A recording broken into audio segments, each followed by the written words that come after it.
muchísimas de las flores de California. Entonces ellos tienen estos sets, ¿no? El primer set de 103 esencias, muchas las vamos a ver aquí. Un libro bien interesante, el repertorio de esencias florales. Otro set más pequeño, que es Range of Light, el más reciente, que son flores más espiritualizadas. Cada vez que van descubriendo flores son más espiritualizadas y siguen habiendo remedios en investigación. Entonces, muchas de estas flores son las que vamos a ver en este diplomado. Hay un libro bien interesante, que es este repertorio de esencias florales, de Richard Katz y Patricia Kaminsky. Hay otro libro importante que se llama Flores que sanan, de Patricia Kaminsky. Y hay un libro muy interesante, muy nutrido, que es el del Sistema V de América, que está hecho por el maestro Raúl Pérez, que ahí están todas las flores que vamos a ver, algunas más todavía de las que vamos a ver, y ahí están en un gran compendio de todo lo que hacen, física, emocional, mentalmente. Ese libro se llama El Sistema de América, de Raúl Pérez. También es bien interesante. Entonces, de estas investigaciones de Richard Katz, Patricia Kaminsky, Guru Das, luego van surgiendo a lo largo del mundo. En Australia, Ian White, en Chile, en Brasil, en el desierto de Arizona, digamos, hay por todo el mundo.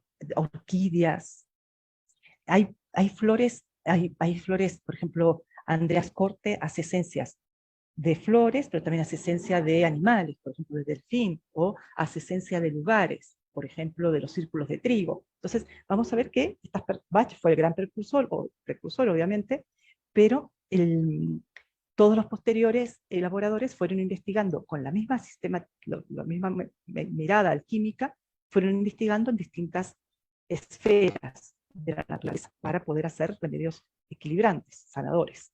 Gemas mentales, por ejemplo, también, aquí en Vía hay gemas y metales. Vamos a ver un poquito eso. ¿Y por qué es importante conocer estos remedios?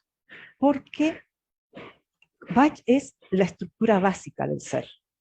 Bach hizo algo genial, que es idear el método solar, que a nadie nunca se le había ocurrido, que es alquimia pura, y generar un sistema.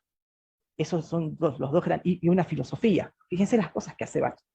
Bach dice, las flores tienen un campo de información, que eso es lo que nos va a sanar, ese es el arquetipo que nos va a sanar, que nos va a activar los mecanismos de sanación que nosotros tenemos, y eso nos va a permitir completarlos. ¿Y cómo capta ese campo de información? A través de un modo alquímico que a nadie se le había ocurrido antes, que es poner el agua de manantial, las flores en un momento de floración, con el rocío de la mañana, eso exponerlo al sol, o esa flor hacerla hervir. Ahí lo que está haciendo Bach es asentar la luz, en tanto fuego o sol, el arquetipo de la flor, el campo de información de la flor, y el rocío, o sea, el spiritus mundi, el espíritu del cual todo está hecho, o sea, la potencialidad pura, todo eso está en un remedio floral. Eso nadie lo había hecho hasta Bach. Nadie había mezclado rocío con agua, con luz, con arquetipos florales. Entonces Bach hace ese gran invento en sí, es un descubrimiento, porque a él no le convencían las flores preparadas homeopáticamente, por eso hace este sistema, ¿no? Y también él crea una filosofía que tiene que ver mucho con la masonería, con todas las corrientes espirituales que él conocía y él vivía. Y crea un sistema que son los 38 remedios. Ese sistema de los 38 remedios tiene absoluto sentido en su interior. Son los 38 pasos arquetípicos por el cual un ser humano pasa en su proceso de individuación. Digamos, todos estamos en la Tierra realizando un camino, podría ser el camino heroico, le podríamos decir. Esos 38 remedios son 38 flores que están marcando 38 pasos, 38 hitos dentro de este camino por la vida. Entonces ven que por eso es un sistema, porque tiene una lógica.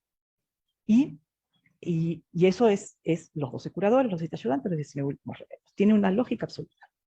Ahora, los elaboradores posteriores lo que hacen es no elaborar sistemas, aunque se le pueda decir sistema de California, sistema de América, sistema de Australia, aunque se los nombre así, no son sistemas, son jardines, podríamos decir, porque no son cerrados. y no tienen esta lógica de pasos arquetípicos. Lo que van a hacer los sistemas posteriores a Bach, es hacer incisiones dentro de cada uno de los pasos que Bach marca como hitos evolutivos. ¿Qué quiere decir eso? Que cuando Bach dice, estos son los 38 pasos que el alma transita en la Tierra a partir de la encarnación, vienen Katsikaminski, viene Urudás, Ian White, y dice, a este paso se le puede dar esta profundidad todavía mayor. Por ejemplo, al paso de sentir, al hito humano de sentir vergüenza, de sentirse indigno. A esa parte de la conciencia de la vida en la Tierra, que es sentir vergüenza, Katsikaminski le ponen otras flores. Vergüenza por haber sufrido abuso en la sexualidad femenina. Vergüenza por creer que uno tiene algo indigno. Entonces, dificultad para dejar acercar al otro. Vergüenza de que se vean mis emociones. Ven como que son muy específicas. En la culpa, Bach dice, aquí es Pain, la culpa, es un paso arquetípico que todo ser humano va a vivir en la encarnación. Y Katsikaminski dicen, hay una culpa inconsciente que se va a vivir como enfermedades físicas, más ancladas en el cuerpo. Son culpas más vedadas a la conciencia. Y entonces eso es hisopo. Ven como que hay en cada hito que Bach presenta, los elaboradores posteriores, así lo podríamos hacer con todos los sistemas, van a decir, de este Kavapil hay una variedad, que es Istabili. De este Pain hay una variedad, que es hisopo. Por ejemplo, de esta tensión en el interior de lo femenino, que podría ser algo esclerantus, trabajo o tengo familia, una mujer, imagínense que una mujer dice, o trabajo o soy madre, o tengo un desarrollo profesional o tengo un desarrollo intrafamiliar. Entonces estoy escindida y estoy como algo esclerantus, escindida entre una cosa y la otra. Nosotros, si solo tuviéramos Bach, le damos esclerantus. Pero si tenemos California, le damos pomegranate, o si tenemos Vi, le damos identidad femenina, que es la flor de pomegranate también. Entonces, ven cómo es un esclerantus específico para la mujer.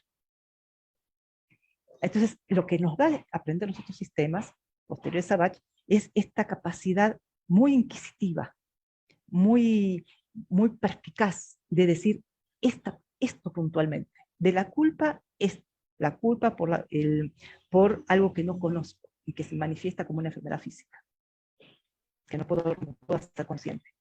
De la vergüenza por el estigma sexual.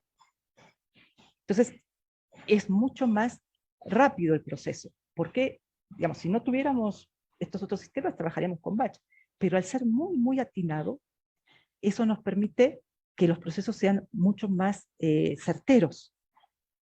Esa es la importancia de conocer los sistemas posteriores. Y también que nos van permitiendo conocer la naturaleza humana, porque nosotros lo que estamos haciendo es descifrar la naturaleza humana a partir de flores, que eso nos sirve para hablar del apego, del desapego, de los traumas, de los vínculos primarios. En realidad, todo eso es lo que este marco teórico que son las flores nos permiten hablar de muchas cosas, de la dependencia emocional, de las adicciones. Lo vamos a seguir traduciendo a flores. Y también nos sirve aprender estos remedios porque es un gran repaso sobre Bach. Porque vamos a ver que muchas veces esta flor se parece mucho a White Chestnut, pero es un White Chestnut específico para personas que están separadas de la espiritualidad. O es un White Chestnut específico para las personas que además son demasiado materialistas. Entonces, esto es lo que vamos a ir aprendiendo, ¿no? Mucha sutileza. Y revisitando a Bach todo el tiempo. Y nosotros lo vamos a ver bajo este sistema que es Body and Emotion, es un sistema, es una marca, es toda una corriente que tiene muchas esencias, y tiene esencias, según las conocen, las del Dr. Bach, las de Hawái, las de Australia. Hay flores muy interesantes, arquetípicas, la canción de Eva y la danza de Adán, que son flores de diosas y que representan a diosas y dioses griegos, buenísimas también, muy profundas. Y también están las flores de América, y también hay esencias, elixires, de gemas y metales, que también son muy importantes para trabajar el cuerpo o las distintas dimensiones de ser. Y lo que vamos a ver es que vamos a entender el nombre. Ven, aquí está Trumpet Vine, por ejemplo, es una flor de California, y en B se llama fortaleza verbal. Entonces, el nombre de fantasía que tienen las flores de B nos sirven mucho para tener claridad sobre lo que actúan. Entonces, son flores que nos permiten, en B decimos, claro, este nombre, identidad femenina. Sé que eso tiene que ver con Pomegranate. Entonces, el mismo nombre nos va a ir guiando, ¿no? Aquí están los de Australia, que tienen el mismo sistema de nomenclatura. Y aquí están los elixires de metales. Hay remedios combinados. Están las flores arquetípicas también, que nombrábamos. Entonces, vamos a hacer siempre esta doble mención. La flor, cómo se llama en América, en B, y cómo se llama en California. Para quien también tenga el sistema en California, les sirva el conocimiento. Vamos a ver la filosofía que hay detrás de este sistema. Fíjense que cada sistema tiene sus particularidades. Por ejemplo, bueno, esto que decíamos, cada sistema lo decimos, aunque las flores posteriores a Bach no sean un sistema en sí, sino que sean son un jardín, las nombramos como sistema, ¿no? Entonces, las de Bach, ¿qué características tienen? Que son los 38 pasos arquetípicos del ser aquí en la Tierra, los 38 desafíos. Las flores de Australia, ¿qué características tienen? Que son flores muy añejas por el propio continente. Entonces, el propio continente hace que sean flores que van a trabajar la memoria del alma. Entonces va a haber muchas flores en Australia que tienen que ver con las memorias de vidas pasadas, con los traumas de vida pasadas, con las culpas de vida pasadas, con las herencias ancestrales. Eso es Australia, esa característica tiene el sistema de Australia.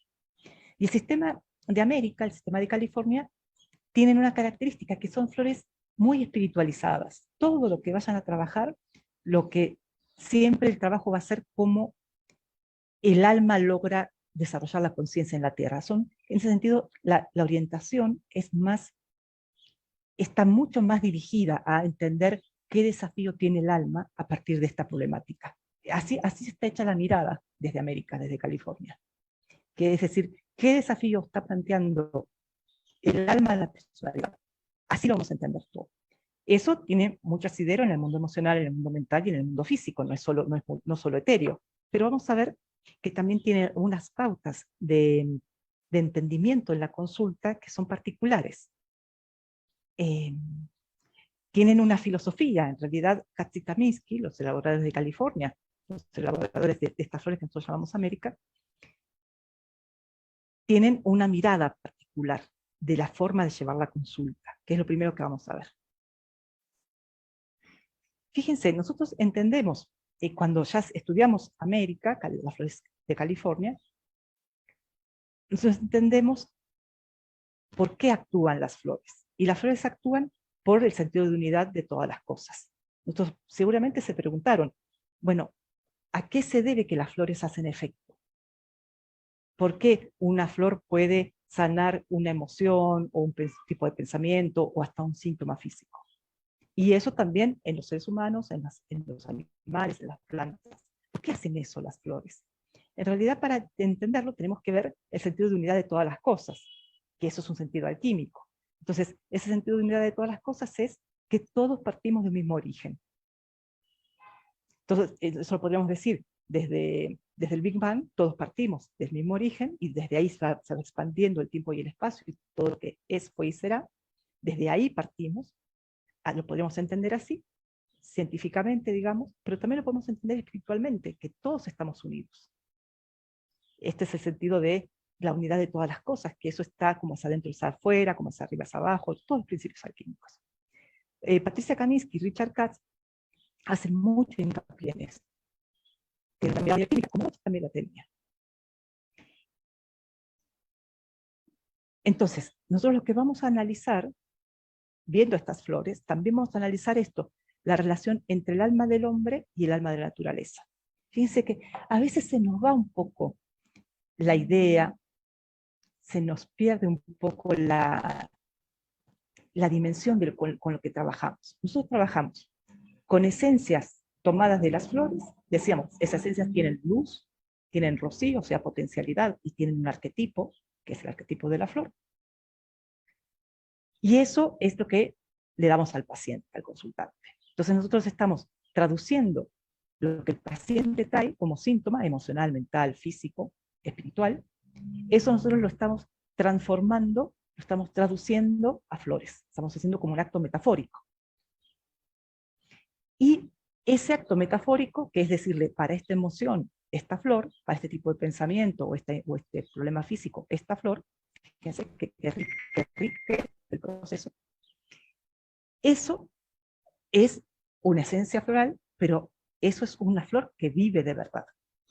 Entonces, a veces intelectualizamos o se hace más etéreo el conocimiento de las flores, cuando en realidad nosotros estamos hablando de cómo la naturaleza sana a la naturaleza humana. Y esto es importante verlo para que no perdamos el sentido aterrizado de la terapia floral. ¿No? Que la terapia floral es esto tan espiritual, se hace con la parte más sutil de la flor, que es la parte más sutil de la planta, más espiritualizada, pero es algo que tiene que ver con la naturaleza. Entonces, al conocer esta sensación, esta certeza alquímica de cómo es adentro es afuera, cómo es arriba es abajo, todos estamos unidos, nosotros entendemos la interconexión entre la humanidad, cómo nuestro ser puede ser sanado por algo que está en la naturaleza, y cómo esta naturaleza también pertenece al cosmos, porque las flores también están regidas por principios cosmogónicos, por principios de los astros, de todo lo que implica la totalidad. Entonces, nosotros tenemos que retomar, para entender estas flores, tenemos que no perder de vista este sentido. Son esencias florales etéreas, ¿sí? Campos de información, arquetipos, como queramos decirle, pero eso está hablando de una conexión continua entre el hombre, en realidad entre los seres sensibles, hombres, plantas y animales, naturaleza y cosmos. Que todo es uno, porque en realidad todos somos uno. Que el hombre se sienta fuera como algo ajeno a la naturaleza es un problema de nuestra cultura, pero en realidad obviamente somos parte de la naturaleza. Entonces, nosotros tenemos que siempre hacer hincapié en esto. Y esto de que la naturaleza está llena de arquetipos vivientes, esto es importante. Cuando nosotros, tal vez tengo que hablar un poquito del concepto de arquetipo, porque es lo que le damos a los pacientes. Cuando nosotros estamos dando una flor, estamos dando un campo de información, que eso es un arquetipo. ¿Cómo es esto del arquetipo? El arquetipo es un modelo, arquetipo significa molde, modelo, que representa otras formas que se manifiestan en la realidad. Por ejemplo, el arquetipo de la madre. Nosotros sabemos cómo es el arquetipo de la madre, sabemos qué implica la maternidad. Seamos madre o no seamos madres, seamos una madre latinoamericana o una madre europea, una madre de nuestra época o una madre de la Edad Media.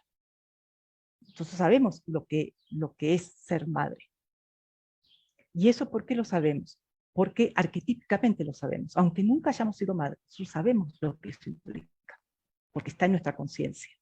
No sabemos qué implica el anciano sabio o la anciana sabia, aunque no tengamos esa edad y aunque no tengamos ese conocimiento. ¿Cómo lo sabemos? Porque está en nuestra conciencia, está en el inconsciente colectivo. Entonces, eso hace que esos modelos que se manifiestan en todas las culturas, todos los tiempos, y se van a seguir manifestando, eso es un arquetipo. Que uno dice, un anciano sabio tiene las mismas características, el mismo molde, aunque sus características personales también, pero el mismo molde Aquí que en el Tíbet en el siglo IV.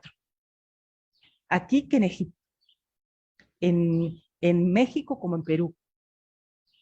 O como en Siberia. Digamos, esto es un campo de información que subyace en el inconsciente colectivo. Las flores representan eso. Las flores representan ese campo de información que está en el inconsciente colectivo, que estuvo siempre y siempre estará. La flor es un símbolo de eso. Entonces, nosotros podemos decir, la flor es un arquetipo viviente, la naturaleza está llena de arquetipos vivientes, el arquetipo del anciano sabio, el arquetipo de la mujer embarazada, el arquetipo de la madre, el arquetipo del padre, el arquetipo del padre ausente, el arquetipo del niño, el arquetipo de la virgen, el arquetipo de la prostituta. Todo eso existe en la naturaleza como flores. Fíjense qué genial. Entonces eso es lo que estamos haciendo. Y además, y entonces nosotros podemos entender que estos símbolos, que estos arquetipos son símbolos. ¿Y qué significa que son símbolos? Que son los que van a unir. Vieron que la palabra símbolo viene de una figura antigua, que era el simbolón, que era un anillo horadado en el medio, que se partía a la mitad y se le daba una parte a la familia cuando partía, cuando se separaba, y la otra parte se le daba a la otra familia, o parejas, o tribus. Entonces, cada uno se quedaba con esta parte del simbolón, que era este aro de arcilla, se quedaba con una parte y la otra parte se quedaba con la otra, y cuando se volvían a unir, tal vez después de muchas décadas, tal vez después de muchas generaciones, decían, nosotros pertenecemos a tal familia y tenemos esta parte del simbolón. Ustedes pertenecen a la misma familia y tienen esta otra parte del simbolón. Entonces eso se unía, de ahí viene el símbolo, se unían y decían, pertenecemos a la misma familia o a la misma tribu. Eso es lo que hace el símbolo. El símbolo lo que hace es unir dos partes que están separadas. O sea, es la necesidad de volver a unificar la conciencia, eso lo hace el símbolo. Por eso es que el símbolo une. Lo diabólico es lo que separa y el símbolo es lo que une. Entonces, en ese sentido, ¿cómo podríamos entender las flores como símbolos? Como esto que une el arquetipo pleno que tiene la flor, la maternidad completa, con la maternidad sufriente que puede sentir una mujer. El arquetipo de la virgen, o de la mujer de la sexualidad pura, decirlo de alguna manera, con el arquetipo del daño a ese ser inmaculado que puede tener otra mujer. El arquetipo del enamoramiento, del amor, de la belleza, completo, con alguien que eso lo puede tener roto, lo puede tener dañado. Entonces la flor viene como un símbolo y une ese arquetipo con nuestra parte doliente, nuestra parte inarmónica. Ya sea que es inarmónico porque nos sobra, porque nos falta información, ¿no? Porque está en demasía o en escasez. Pero por eso es un símbolo, porque viene a unir esta información arquetípica que está en la naturaleza, la trae aquí para que se complete en nosotros, para que haga un clic. Por eso son flores, por eso las flores son un camino de individuación, un camino de completud. Lo que decíamos del camino del viaje heroico en Bach, ¿no? Son símbolos que nos van acompañando y nos van ayudando a completarnos en todo el proceso de la encarnación. Pero esto es muy importante, entender que las flores son arquetipos, son símbolos, y desde ahí nos sanan.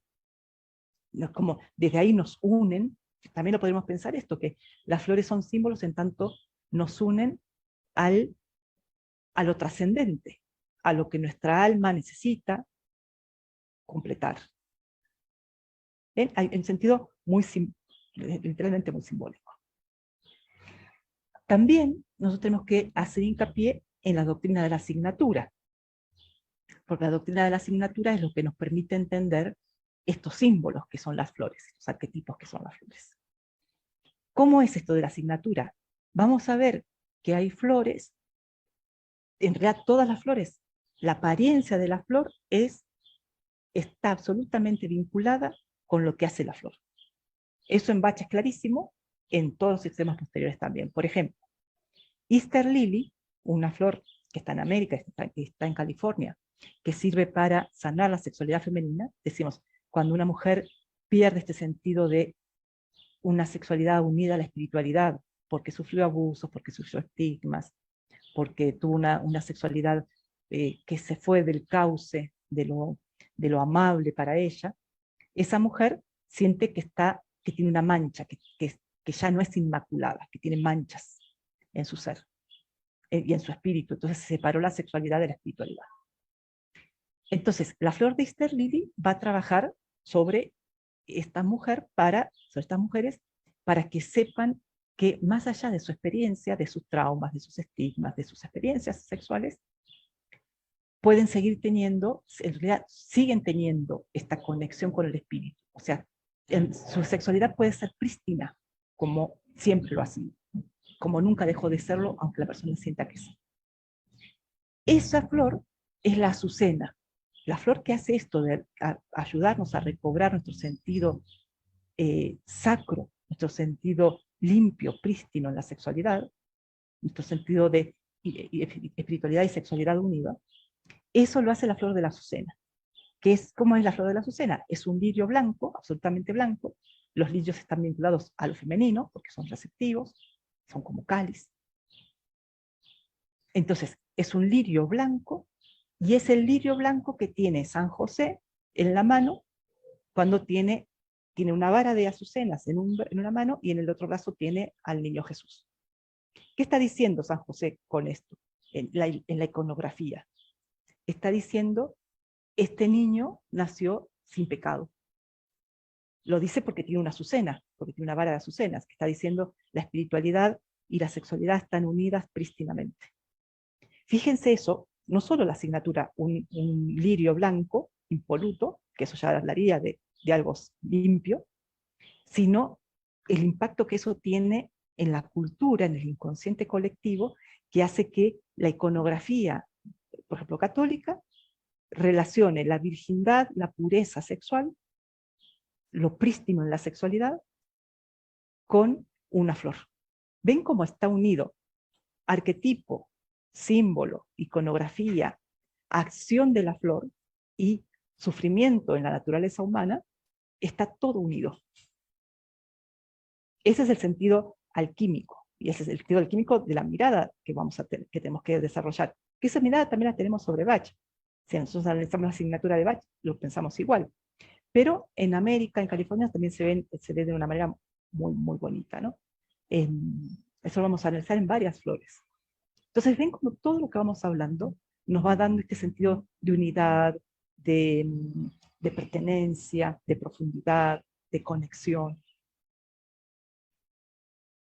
Entonces, la terapia floral se basa en las correspondencias que existen entre el alma humana y el alma de la naturaleza. Nosotros estamos tomando el alma de la naturaleza, literalmente. Literalmente, cuando nosotros tomamos remedios florales, estamos tomando el alma de las flores, que están en la naturaleza, obviamente, y eso nos vuelve a nuestro sentido de unidad. Eso nos completa y nos vuelve a nuestro sentido de totalidad. Lograr una comunión donde las cualidades del alma de la tierra curen y alimenten la conciencia del hombre. De nuevo, fíjense cómo a qué lugar van los elaboradores de California, los que nosotros tenemos como América, a qué lugar están apelando, a este tipo de conciencia. Que nosotros necesitamos, cuando estamos dando flores de California, de América, estamos apelando a la comunión de las cualidades del alma del ser humano y el alma de la naturaleza, que por supuesto están unidas, pero que muchas veces nuestra conciencia nos hace creer que no. Y también lo podríamos entender como unir la conciencia microcósmica y macrocósmica, porque en realidad la naturaleza no se queda en la Tierra, la naturaleza es todo el cosmos.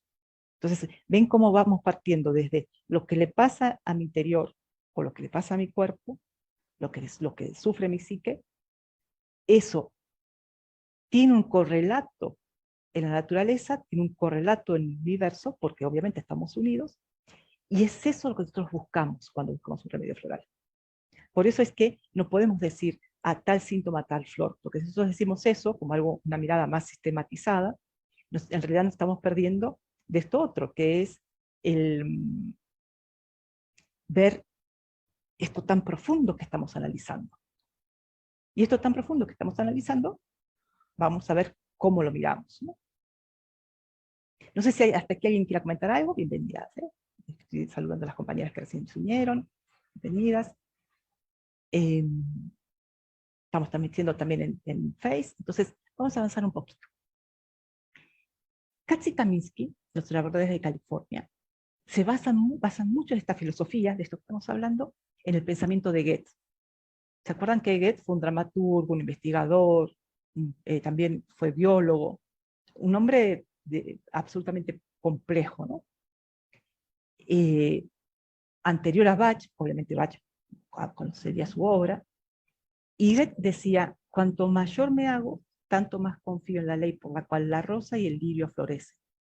Claro, esta mirada tan artística, tan creativa de Goethe, le permitía ver el fondo, que es lo que estamos tratando de decir ahora. Nosotros tenemos que mirar el fondo de lo que son las esencias florales, el fondo de con lo cual trabajamos. Que eso es el arquetipo, el símbolo. Entonces, Goethe tenía esta concepción mandálica, ahora vamos a explicar, de la tierra, de la naturaleza y del ser humano, de las experiencias en sí de todo ser. ¿Qué es esta concepción mandálica? Es la capacidad de ver todo unido.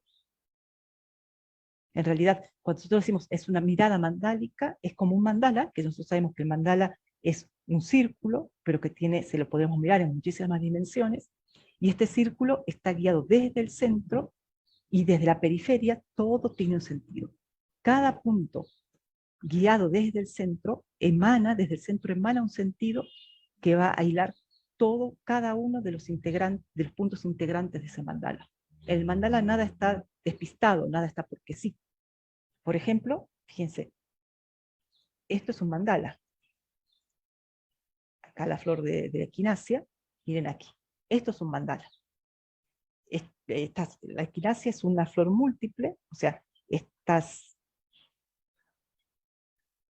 son florecitas, y estos son sépalos de estas florecitas del costado, y ven que aquí estas florecitas están emergiendo, ven aquí, esta serie, esto se llama la serie de Fibonacci, van creciendo según la serie de Fibonacci.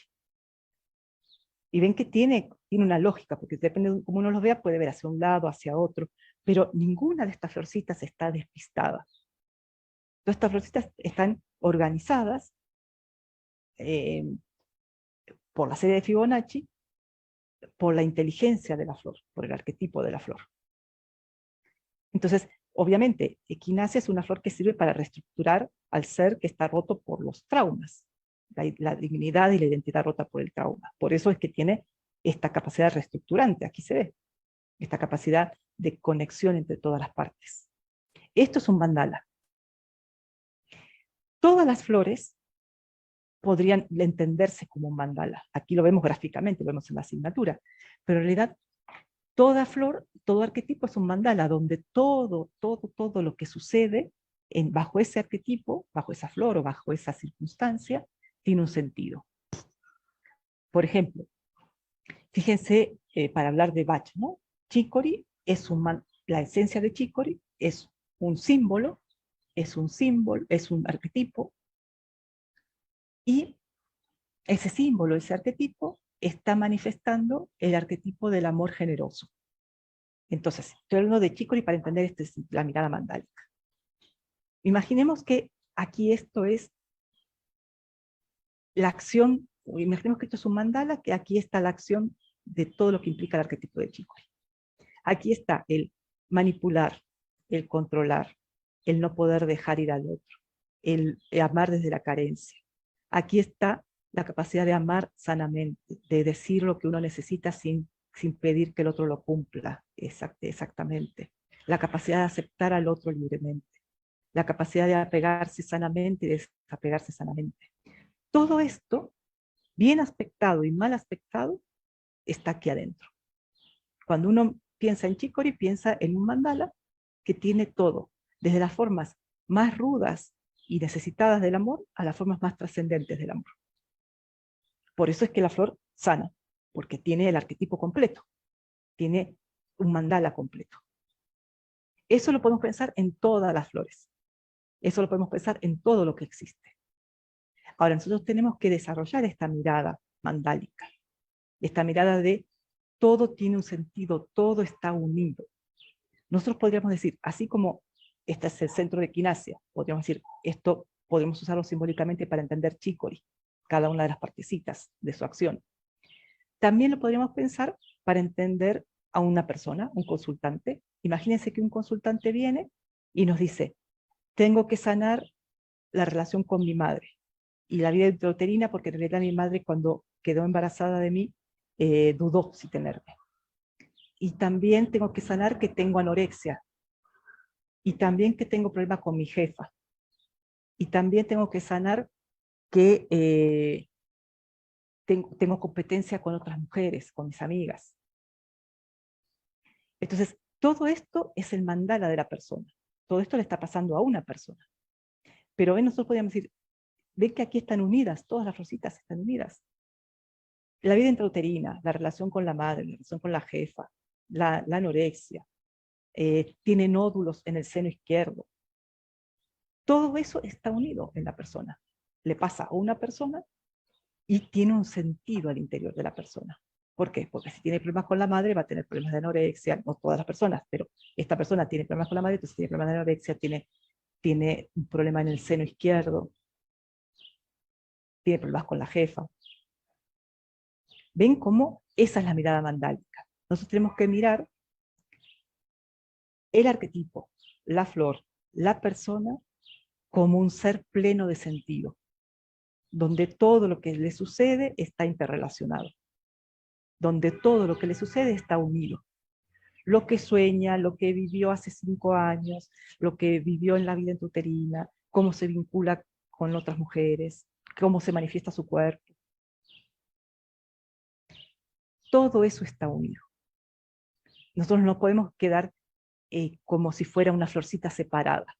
Esa es la mirada mandálica. Esa mirada se desarrolla, se tiene o se desarrolla. Ahora vamos a ver cómo. Entonces, y esto viene mucho de Goethe. Su temperamento artístico le permitía ver la relación de la parte con el todo, ver la unidad subyacente en la diversidad. Entonces, Goethe en esta flor no vería un montón de florecitas aleatoriamente puestas. Goethe veía este mandala pleno de sentido. Eso es el sentido subyacente. Eso es ver las corrientes. ¿Eh? Se ve que hay como un remolino aquí adentro, ¿no? Eso es lo que nosotros vamos viendo en cada una de las flores, por eso entendemos que puede actuar lo que hacemos de Chicory, desde la persona más desapegada a la persona más apegada, lo podemos entender porque entendemos el arquetipo, lo podemos entender porque entendemos a la persona como un mandala viviente, y podemos entender muchos síntomas que la persona tenga porque lo entendemos como un mandala viviente. Eso es ver la unidad subyacente en la diversidad. No es un síntoma aleatorio, le pasa a esta persona con esta historia. Goethe observaba los detalles de la vida de las plantas no para clasificarlas, sino para encontrar los principios unificadores, la planta arquetípica. Y esto se diferencia de Linneo. Carlos Linneo también era un biólogo, que él lo que hacía era hacer la taxonomía de las especies. Entonces hizo toda la división de las plantas. Esta familia, esta especialidad, esta especie, ¿no? Esta divergencia. Lo que hizo Linneo fue separar esta especie, esta familia, esta planta. Lo que hace Goethe es unir el sentido profundo que hay detrás de las cosas. Son dos miradas complementarias, pero a nosotros la que nos interesa para trabajar en la consulta es poder tener esta mirada unitiva, que eso es ver la planta arquetípica, o eso es ver el patrón arquetípico en la persona. Fíjense que cuando viene una persona a consulta, nos decimos, por cómo tocó el timbre, nos damos cuenta de algo. Por cómo nos saluda, por cómo nos mira en la consulta o no, vamos entendiendo cosas. Dice, claro, esta persona toca el timbre así o nos pide la consulta de tal manera porque tiene esta característica. Tal vez siente culpa, o tal vez es muy impositiva, o tal vez es muy impaciente. Nosotros eso lo percibimos con gestos, con tonos, con miradas. Eso es la mirada arquetípica. Por eso es que nosotros vamos sabiendo cosas del paciente, no literalmente, sino que las vamos sabiendo arquetípicamente. Dices, claro, me tendría que haber dado cuenta que tenía un vaina muy fuerte. Sí, fíjate cómo toca el timbre y cómo pide la cita y cómo impone y cómo contesta y cómo lleva el control quiere llevar el control de la situación. Y eso, por supuesto, que eso es vaina.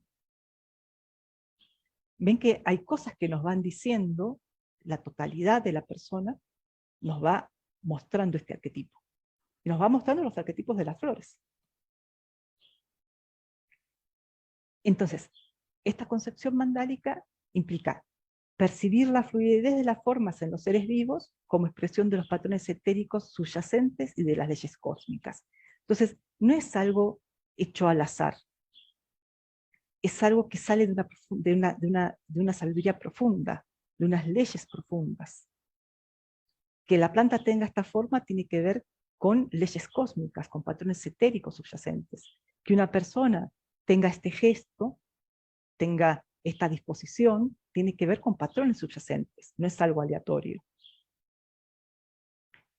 Ven que estoy haciendo una similitud entre la naturaleza de la planta y la naturaleza de la persona, que es así como entendemos la asignatura, como entendemos la unidad de todas las cosas, en realidad como entendemos al paciente.